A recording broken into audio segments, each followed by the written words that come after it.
الذي خصه الله تعالى بجميع كمالات العبودية. اللهم صل وسلم على سيدنا محمد نورك الساري ومدادك الجاري واجمعنا به في كل أطوار وعلى آله وصحبه النور. أما بعد. Hadratal Mukarramin yang saya muliakan, yang saya hormati segenap Dewan Guru, wabil khusus yang saya hormati guru kita, orang tua kita, mudir kita, Bapak Ustadz Agung Wibawa MPDI, dan juga yang sama-sama kita hormati, kita muliakan guru kita bersama Al-Ustadz Ibnu Malik. Kita doakan guru-guru kita dan juga yang lainnya yang tidak disebutkan satu persatu namanya, namun tanpa mengurangi rasa hormat, rasa ta'zim al-fakir kepada beliau-beliau semua. Kita doain guru-guru kita diberikan panjang umur, sehat walafiat, dimudahkan rezekinya, dimudahkan segala urusannya, ditambahkan istrinya, ditambahkan rezekinya dan diberikan keistiqomahan dan kesabaran di dalam mendidik kita semua. Amin ya Allah ya Rabbal alamin. Yang belakang kedengeran enggak? Kedengeran, jauh banget rumahnya. Dan juga yang sama-sama fakir hormati, muliakan segenap para santriwan santriwati Ma'had Raudhatul Ulum, yang mudah-mudahan senantiasa semuanya selalu diberikan keberkahan oleh Allah Subhanahu wa taala. Panjang umurnya, sehat jasmani rohaninya dimudahkan di dalam menuntut ilmu, juga diberikan cahaya-cahaya ilmu, diberikan hafalan-hafalan yang kuat, dimudahkan dalam hafalan-hafalannya, dimudahkan dalam belajarnya. Amin ya Allah ya Rabbal alamin. Alhamdulillah, kita bersyukur kepada Allah Subhanahu wa taala pada sore hari ini kita masih diberikan nikmat sehat, nikmat afiat, nikmat panjang umur, nikmat dapat merasakan kembali bersama dengan bulan suci Ramadan, di mana banyak saudara-saudara kita, mungkin orang tua kita, mungkin tetangga kita, mereka bahkan tidak sempat untuk merasakan bulan suci Ramadan di tahun ini. Dan ada pula yang di bulan Ramadan ini kemudian Allah panggil, Allah wafatkan untuk kembali kepada Allah Subhanahu wa taala. Sementara kita kita harus banyak-banyak bersyukur. Kenapa? Karena kita masih diberikan kesempatan oleh Allah Subhanahu wa taala. Mudah-mudahan Allah berikan kita umur panjang, kita bisa menjalankan ibadah bulan suci Ramadan dengan segala amalan-amalan ibadah di dalamnya, baik yang wajibnya maupun yang sunnahnya, sampai selesai bulan Ramadan. Amin ya Allah ya Rabbal alamin. Dan mudah-mudahan kita diberikan panjang umur sampai ketemu Ramadan di tahun yang akan datang. Amin ya Allah ya Rabbal alamin. Alhamdulillah, para santriwan santriwati yang dimuliakan Allah Subhanahu wa taala. Jadwal kajian pada sore hari ini adalah bersumber daripada kitab Khazinatul Asrar Jalilatul Adhkar karangan Al-Ustadz As-Sayyid Muhammad Haqi An-Nazili rahimahullahu ta'ala. Di dalamnya dikisahkan, diriwayatkan an Ali radhiyallahu ta'ala anhu qala, dari sahabat Ali bin Abi Thalib radhiyallahu anhu. Qala, beliau berkata, bainaman Nabi sallallahu alaihi wasallam jalisun ma'al muhajirin wal ansar id aqbala jama'atan minal yahudi. Pada suatu ketika Rasulullah sallallahu alaihi wasallam sedang duduk-duduk bersama kaum muhajirin wal ansar.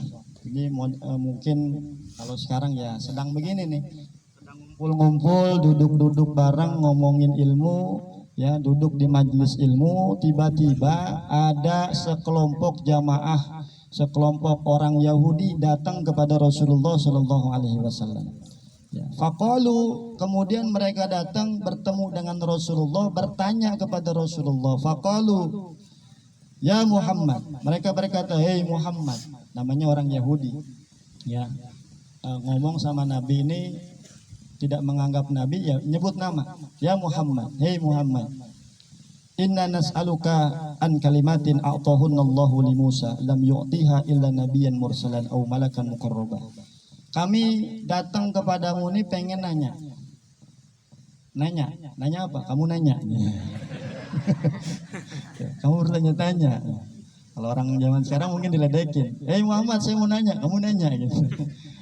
Kami mau nanya nih tentang kalimat-kalimat, soal-soal yang sudah pernah diberikan jawabannya kepada Nabi Musa, dan ini jawaban ini tidak diberikan kepada seorang pun selain nabi-nabi yang diutus. Jadi ini orang Yahudi datang kepada Rasulullah meragukan kenabian daripada Nabi Muhammad SAW. Ragu, ini Muhammad ini benar nabi apa cuman ngaku-ngaku jadi nabi.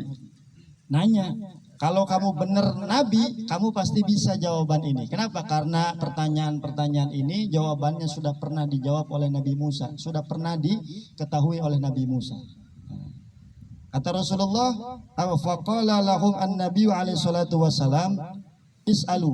Kata Nabi, kamu mau nanya? Tanya aja. Is'alu. Faqalu. Lalu mereka bertanya, ya Muhammad. Pertama pertanyaan mereka. Kata orang-orang ya Yahudi. Ya Muhammad, akhbirna an hadhihi shalawatil khamsi allati faradaha Allahu ala ummatik. Satu pertanyaan kami, wahai Muhammad. Coba kasih tahu tentang sholat 5 waktu yang Allah fardukan, yang Allah wajibkan kepadamu dan kepada umatmu.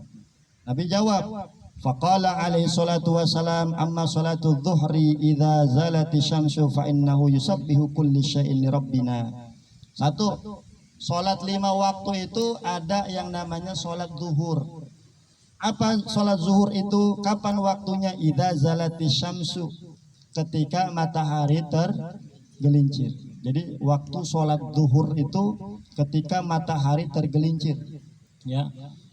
Kemudian fa innahu yusabbihu kulli syai'in li rabbina. Kenapa kok sholat zuhur dilaksanakan pada matahari tergelincir?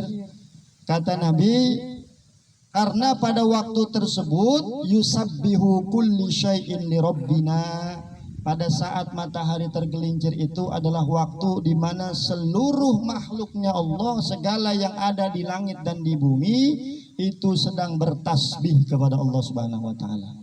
Jadi waktu zuhur itu adalah waktu bertasbihnya seluruh alam jagat raya. Seluruh apa yang ada di langit dan di bumi itu seluruhnya bertasbih kepada Allah Subhanahu wa taala. Maka pada saat itu Allah wajibkan umatnya Nabi Muhammad, Allah wajibin nih kepada kita untuk melaksanakan sholat zuhur.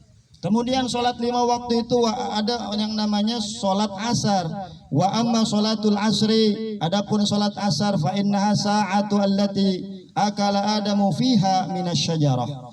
Sholat asar itu dilakukan pada waktu asar. Kenapa? Karena pada waktu asar itu adalah waktu di mana bapak moyang kita, ya, bapaknya manusia, Abul Bashar, siapa? Nabiullah Adam alaihis salam. Pada saat waktu asar itu Nabiullah Adam memakan buah khuldi, memakan buah dari sebuah pohon, yakni yang sering kita kenal dengan buah khuldi. Sebenarnya buah khuldi ini adalah istilah daripada setan, daripada iblis. Kenapa? Karena diiming-imingi kalau makan ini jadi kekal. Ya, sedangkan kamu ini bentar lagi bakal diusir, kamu ini nggak kekal, kamu ini pasti ada kehancurannya. Makanya kamu ini nggak boleh dekat-dekat pohon ini supaya apa? Kalau kamu makan kamu jadi kekal. Makanya disebutlah pohon tersebut, buah tersebut dengan sebutan buah khuldi. Pada saat asar itu Nabiullah Adam memakan buah khuldi. Kemudian sholat 5 waktu itu ada yang namanya sholat maghrib. Amma sholatul maghrib fa innaha sa'atu allati taballahu fiha ala Adam. Pada waktu maghrib itu adalah waktu di mana Nabiullah Adam diterima taubatnya oleh Allah Subhanahu wa taala. Jadi taubatnya Nabiullah Adam itu diterima pada waktu maghrib. Dan ini jawaban-jawaban ini sudah diketahui oleh Nabi Musa alaihi salatu wassalam. Kemudian ada lagi sholat 5 waktu namanya amma sholatul atamah, sholat isya yang dimaksud. Jadi sholat isya itu bahasa lainnya adalah sholat atamah. Artinya sholat yang dikerjakan pada malam hari. Apa yang dimaksud dengan sholat atamah? Kenapa dikerjakan pada waktu Aisyah? Fa innaha sholatul lati shallaha al mursalun. Sholat Isya ini adalah waktu di mana para nabi-nabi yang diutus, para rasul-rasul yang diutus melakukan sholat. Jadi sebelum diwajibkan sholat 5 waktu ini, para rasul, para nabi terdahulu sholat. Dan kapan waktunya? Pada waktu Aisyah. Amma sholatul fajri, ada lagi sholat 5 waktu itu di waktu fajar, di waktu subuh. Kenapa? Fa inna syamsa idza tala'at tatlu'u baina qarnaini syaitan wa yasjudu laha kullu kafirin dunallahi ta'ala. Pada saat sholat subuh itu, kenapa sholat subuh itu dilakukan di waktu fajar? Fajar itu subuh, bukan terbitnya matahari. Jadi subuh itu sebelum terbitnya matahari. Ketika matahari terbit justru kita nggak boleh sholat. Kenapa kok pada saat matahari terbit manusia dilarang untuk sholat? Kenapa? Karena pada saat itu matahari terbit berbarengan dengan terbitnya 2 tanduknya setan. Dan pada saat matahari terbit itu adalah waktu di mana orang-orang kafir yang menyembah selain Allah itu beribadah.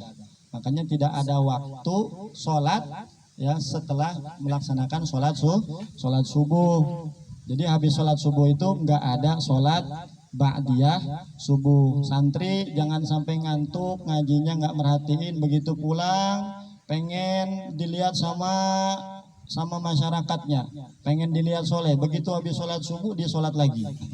Ya, habis sholat subuh sholat apa nih? Sholat sunnah ba'diyah dong. Waduh, yang lain nggak ada, dia sendiri ada.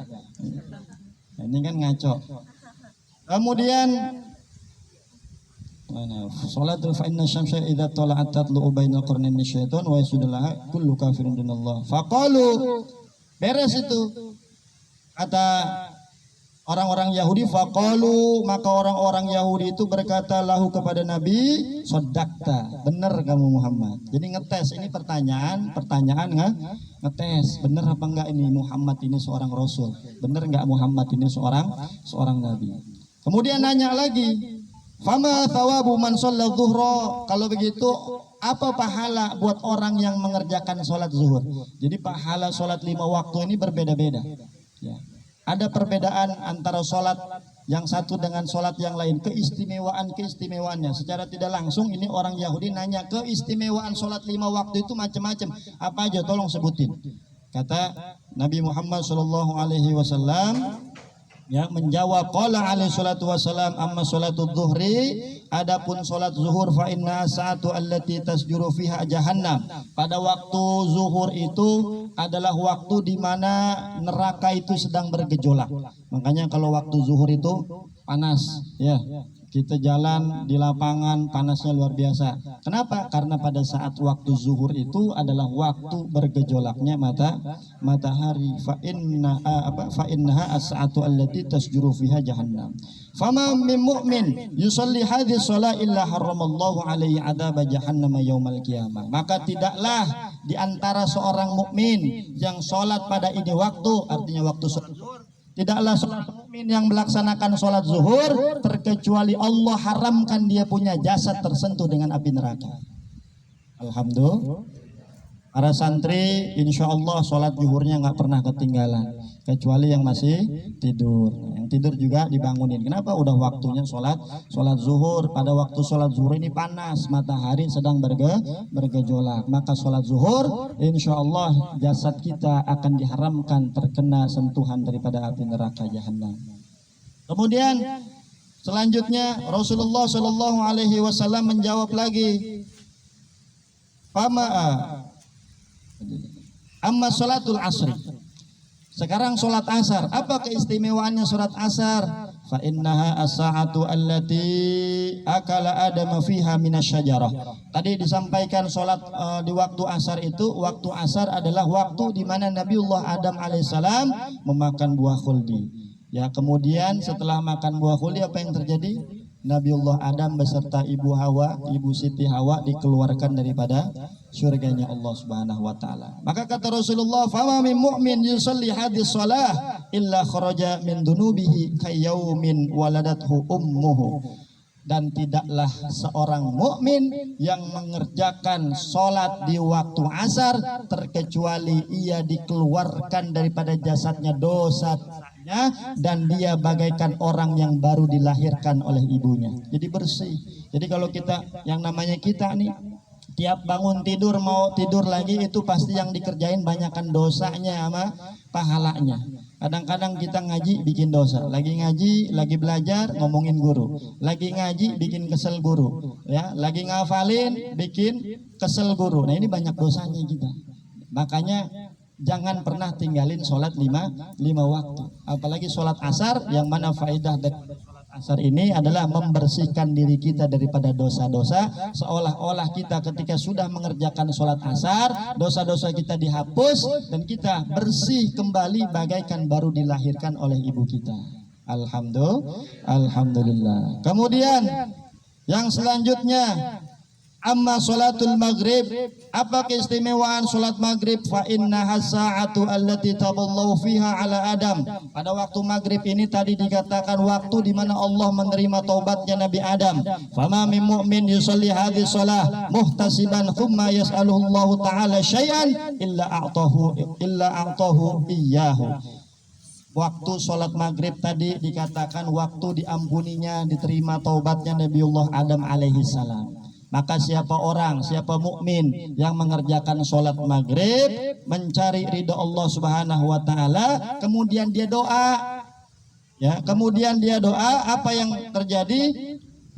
Illa a'tahu iyyahu. Allah akan berikan apa yang ia minta, apa yang ia hajatkan, apa yang ia maksudkan. Maka habis sholat maghrib banyakin doa. Karena kenapa?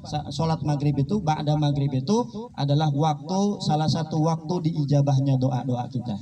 Ini keistimewaan daripada sholat maghrib. Kemudian selanjutnya, wa amma sholatul atamah, sholat isya, fa innal qabra, kata Rasulullah. Kenapa sholat isya dilakukan di pada waktu malam?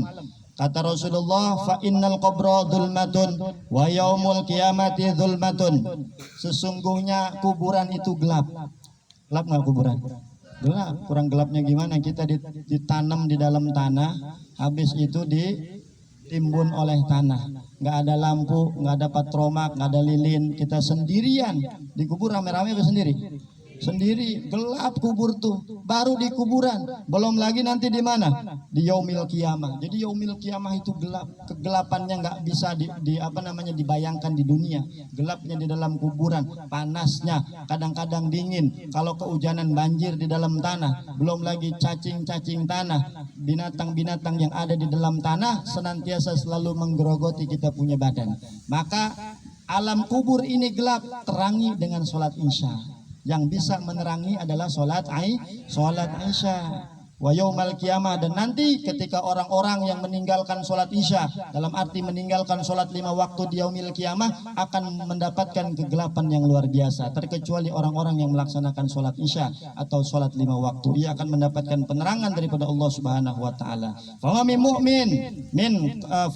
mu'min qadama masyi fi dzulmatil lail illa sholatil atama illa haramallahu alaihi dzulmatun nar. Tidaklah seorang mukmin yang melakukan sholat isya maka dia akan terbebas daripada kegelapan-kegelapan di alam kubur dan kegelapan-kegelapan di dalam neraka. Wa yu'ta nurul jawaz ala sirat, dan nanti kita semua nih ketika sudah kembali kepada Allah Subhanahu wa taala akan dihadapkan dengan satu jembatan yang namanya Siratal Mustaqim. Siratal Mustaqim itu juga gelap, maka yang dapat meneranginya adalah salah satunya adalah sholat kita. Jangan pernah tinggalin sholat lima waktu. Wa amma sholatul fajri, adapun sholat fajar kata Rasulullah, fama min mu'min yusallil fajra arba'ina yawman fi jama'atin illa a'tahu Allah ta'ala bara'atu minan nar wa bara'atu minan nifaq. Sholat subuh itu apabila dikerjakan 40 hari enggak putus. 40 hari tidak putus secara ma'ah, maka keistimewaan yang didapatkan oleh orang tersebut, dia dibebaskan oleh Allah Subhanahu wa taala daripada api neraka, dan ia dibebaskan dari sifat munafik. Jadi kalau mau lihat orang, ini orang munafik apa enggak, lihat aja sholatnya. Kita juga pernah sholat, gimana tahu dia sholat misalkan. Nah, kalau mau tahu orang itu munafik atau enggak, lihat sholatnya. Kalau dia sholat enggak pernah putus-putus berjamaah sholat subuh, maka dia termasuk golongan orang-orang yang bukan orang-orang munafik. Insya Allah para santri setiap hari sholat subuh, insya Allah semuanya dijauhkan daripada api neraka dan dijauhkan daripada sifat munafik. Amin ya Allah ya Rabbal alamin. Qalu sodakta, kemudian orang Yahudi tersebut ngomong lagi, benar kau Muhammad. Jadi ngebenerin lagi, ini bener nih jawabannya. Nanya lagi, kemudian pertanyaan selanjutnya nih, walima ifradallahu alaika ala ummatika saumu 30 yauman. Hei Muhammad, kemudian kami ingin bertanya lagi, kenapa Allah Subhanahu wa taala mewajibkan kepadamu dan kepada umatmu berpuasa selama 30 hari. Yang dimaksud adalah puasa bulan Ramadan. Kenapa kok diwajibkan puasa bulan Ramadan? Sedangkan waftarada ala umam aktsara min dzalik, umat-umat sebelummu diwajibkan puasanya lebih banyak. Jadi umat Kristen itu puasanya mau tahu berapa hari? Umat Kristen itu, Kristiani, orang Yahudi itu puasanya 50 hari. Kalau kita puasa 30 hari, malamnya boleh makan. Ya, yang udah punya istri, Ustadz Agung boleh mi'raj. Halal gitu ya. Kalau orang-orang umat-umat terdahulu puasa sama istrinya sama sekali nggak boleh berhubungan.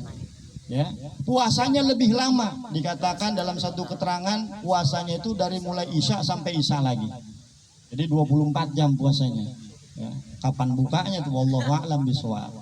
Ya, umat engkau kenapa cuma 30 hari? Kata Rasulullah sallallahu alaihi wasallam kemudian menjawab, Lamma akala Adam minasyajarah baqiya fi jawfihi miqdaru 30 yauman. Jadi kenapa umat Muhammad, umat Nabi kita ini diwajibkan untuk berpuasa 30 hari? Karena dulu waktu kakek moyang kita Nabiullah Adam alaihi salam makan buah khuldi, itu buah khuldi itu enggak hancur di dalam perutnya selama 30 hari.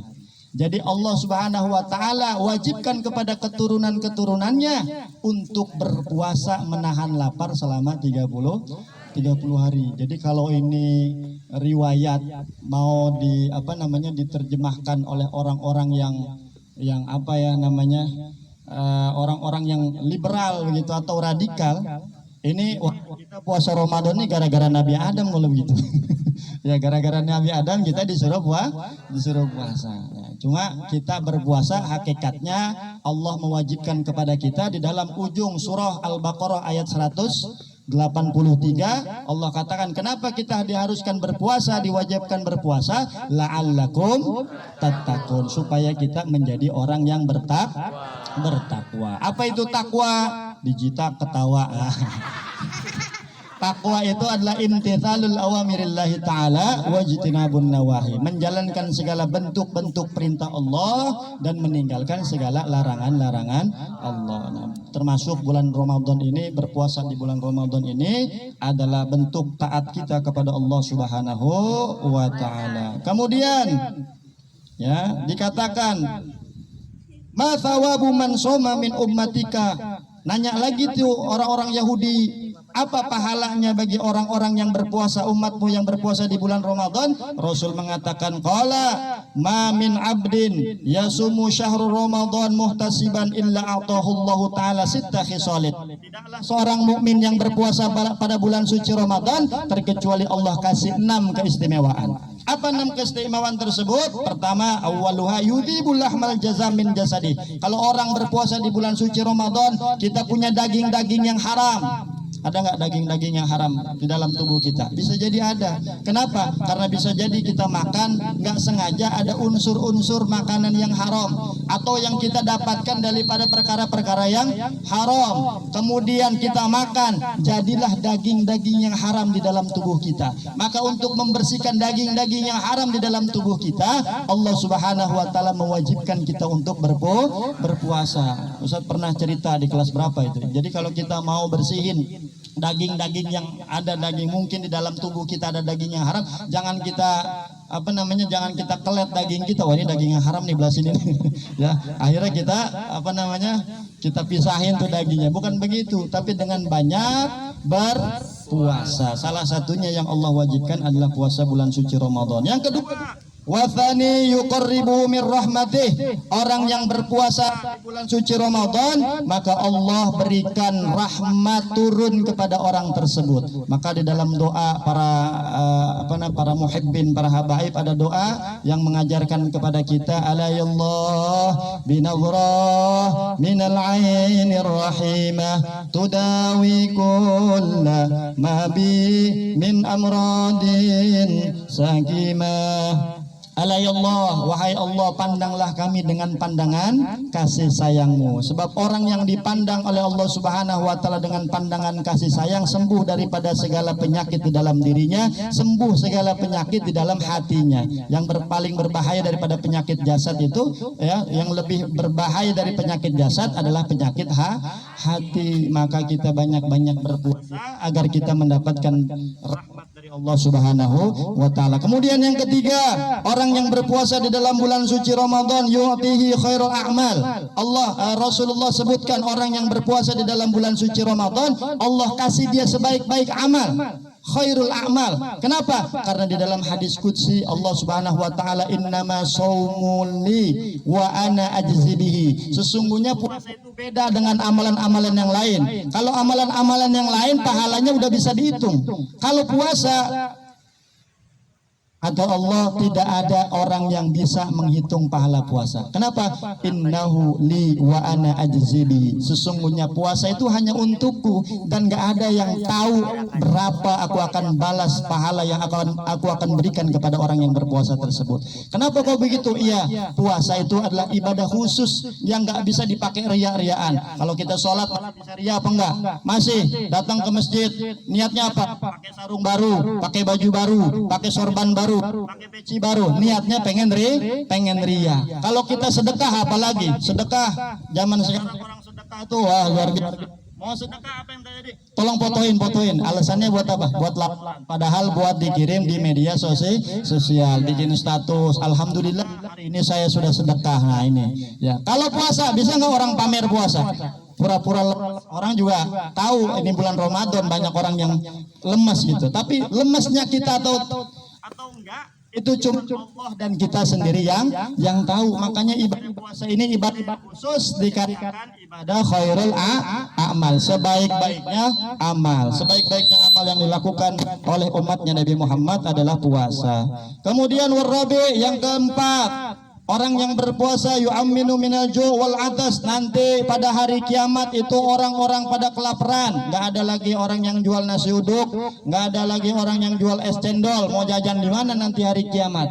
Orang-orang yang berpuasa diberikan keamanan, diberikan kenyamanan oleh Allah Subhanahu wa taala daripada rasa lapar. Jadi nggak kelaparan. Ya, perutnya dalam keadaan kenyang oleh Allah, ya, diberikan keistimewaan oleh Allah Subhanahu wa taala. Kemudian yang selanjutnya yang kelima, wal khamis yuhawwinu alaihi adzabal qabri. Orang yang berpuasa aman dia di dalam kuburnya. Begitu sampai ke alam kubur ditanya oleh malaikat, disuruh istirahat, diam-diam di dalam kubur sampai kapan? Sampai hari kiamat tiba. Aman, tidak diazab di dalam kubur. Kemudian yang keenam, orang yang berpuasa di dalam bulan Ramadan hil karomat fil jannah. Di dalam kubur aja udah enak, apalagi nanti ketika dibangkitkan pada hari kiamat nanti sudah disediakan tempat yang enak, yang nikmat, yang indah di dalam surga, dan dia diberikan kemuliaan-kemuliaan oleh Allah Subhanahu wa taala di dalam surga. Setelah dijawab begitu, keistimewaan apa kata Yahudi? Itu tadi dijawab sama Nabi Muhammad, ya. Qalu, mereka berkata, orang-orang Yahudi berkata, sodakta, benar engkau wahai Muhammad. Fa akhbirna, satu lagi, saya nanya kepadamu, ma min fadlika 'alan nabi? Apa keutamaanmu dibanding dengan nabi-nabi yang lain? Apa kata Nabi? Faqala, maka kemudian Nabi menjawab, ma min nabiyyin illa da'a ala ummatihi bil halak wa inni akhtartu li ummati syafa'ah. Kata Nabi, keutamaanku dibanding dengan nabi-nabi yang lain. Kalau nabi-nabi yang lain dakwah udah nggak kuat, maka apa yang terjadi? Para nabi-nabi tersebut minta dihancurkan umatnya. Kita pernah dengar, mungkin kita pernah belajar, salah satu contoh nabi yang meminta umatnya hancur adalah Nabi Nuh. Nabi Nuh di dalam surat Nuh diceritakan udah nggak sabar, ya, setiap hari siang malam Nabi Nuh berdakwah. Apa yang terjadi? Bukannya taat, malah bertambah jauh daripada Nabi Nuh. Sehingga Nabi Nuh berdoa, Rabbi la tadarni fil ardi, gimana Ustaz? Rabbi la tadar alal ardi minal kafirina dayyaro. Ya Allah, udah nggak usah ada yang disisain ini umatku. Kenapa? Seandainya mereka mengandung, kemudian anak-anak di kandungannya ketika lahir juga bakal jadi orang kafir, udah nggak ada yang mau taat, hancurin ya Allah. Dihancurin umatnya Nabi Nuh. Nabi Lut begitu, umatnya nggak ada yang mau ikut, udah dihancurin sama Allah, ya. Begitu pula dengan umat-umat Nabi yang lain.